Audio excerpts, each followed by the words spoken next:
नमस्कार मित्रांनो, आज आपण मराठी चित्रपट सृष्टीला हादरवून सोडणाऱ्या एका दुःखद घटनेबद्दल जाणून घेणार आहोत।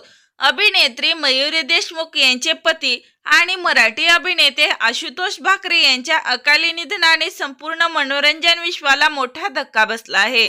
तर चला जाणून घेऊया काय आहे सविस्तर माहिती। तत्पूर्वी फिल्मी बायोग्राफी या यूट्यूब चॅनलला नक्की सबस्क्राईब करा। आशुतोष भाकरे हे मराठी चित्रपट सृष्टीतील लोकप्रिय अभिनेते होते। त्यांनी भाकर आणि विचार ठरला पक्का यासारख्या चित्रपटामध्ये उत्तम काम केले आहे। त्यांच्या अभिनयाने अनेकांनी कौतुक केले होते। त्यांचा विवाह अभिनेत्री मयुरी देशमुख यांच्याशी झाला होता आणि दोघेही मराठी कलाविश्वातील लोकप्रिय जोड्यापैकी एक मानले जात होते। मात्र 29 जुलै 2020 हा दिवस अत्यंत दुःखद ठरला। नांदेड येथील राहत्या घरी आशुतोष भाकरे मृत अवस्थेत आढळून आले।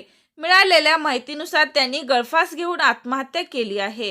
ही बातमी समोर येताच संपूर्ण मराठी चित्रपट सृष्टीवर शोककळा पसरली आहे। आशुतोष भाकरे यांचे निधन हे मराठी चित्रपट सृष्टीसाठी मोठे नुकसान मानले जाते। त्यांच्या आठवणी आजही त्यांच्या चाहत्यांच्या आणि सहकलाकारांच्या मनात जिवंत आहेत।